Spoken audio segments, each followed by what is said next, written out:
Že dolgo nisem bil v Benetkah. Se pozabil, kako smrdijo. Je pa lepo. Audi me je povabil sem.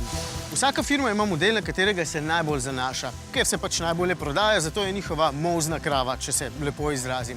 To je lahko dobro ali pa slabo. Vzemimo za primer novega Audija A4. Vem, da bo zelo kakovosten in prefinjen, ker se inženirji na tem področju enostavno ne upajo igrati, bo pa oblikovno skoraj enak kot prejšnji, da ne bi odgnal kupcev. In že itak je Audi precej oblikovno konzervativna znamka, zato bo marsikdo rekel, da je to pravzaprav enak avtomobil, samo nabasan z novo tehnologijo. In ja, tole je že novi A4, če slučajno še niste ugotovili. Sprememb je veliko, so pa prefinjene. Glavni oblikovalec Frank Rimili je rekel, da so želeli avtomobil narediti bolj možat, ker je bil prejšnji preveč mehak in zato je ta zdaj širši in bolj agresiven. To pa so dosegli z ravnimi prirezanimi linijami. Lahko bi uporabili še malo več domišljije. Je pa čisto druga pesem tule znotraj. Ne smrdi več. V bistvu prav lepo diši. Benetke pač. Tole je čisto drugo. Prejšnji se je slabo staral, tole pa je zelo fino. Velik zaslon iz TT-ja in Passata tule in tukaj še eden. V bistvu so se temu delu dejansko najbolj posvetili. Ampak vidite, kako se razlikuje od TT-jeve in od tiste v R8 in kako zelo je podobna tej iz novega Q7.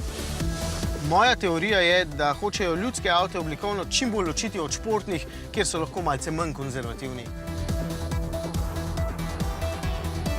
Sami pravijo, da so se v peto odločili za piljenje podrobnosti in izboljšanje kakovosti. Hvalijo se, da so izboljšali ekonomičnost kar za 21, istočasno pa povečali moč za 25%. A4 namreč leži na novi platformi, zaradi katere je skušal tudi do 110 kg, karavan celo do 120, v medosje se je malce raztegnil in je zato še malo bolj stabilen. Res se lepo pelje, ampak nisem niti pričakoval, da se ne bo, ker se je že prejšnji odličil. Prej na tiskovni konferenci so se pohvalili tudi, da je znotraj novi A4 tako tih kot A8. Res, najbolj svež veter pa je zapihal tamle spredaj. 7 motorjev bo ob štartu, nekaj novih, nekaj prenovljenih. 4 dizelski TDI in 3 bencinarji TFSI z močmi vse tja do 200 kW. Čista novost je 1,4 litrski TFSI in prav tako dve zmogljivejši varianti 3-litrskega TDI 6-valjnika. O štromarski različici e-tron zaenkrat še ni nič govora. Ok, kaj je še novega?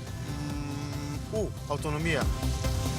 Če si boste izbrali aktivni radarski tempomat, avtomatika in tudi funkcijo Stop and Go, bo A4 v gneči sam zaviral in ustavil, potem pa tudi pospešil in nadaljeval z vožnjo.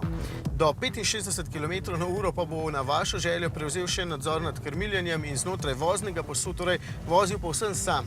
So prej zadevo preizkusila z novinarskim kolegom Juretom in deluje odlično. Ta del prihodnosti mene ničkaj ne veseli, ampak kaj čmo, je pred vrati. Audi pa s tem res kaže svoj napredek v tehniki.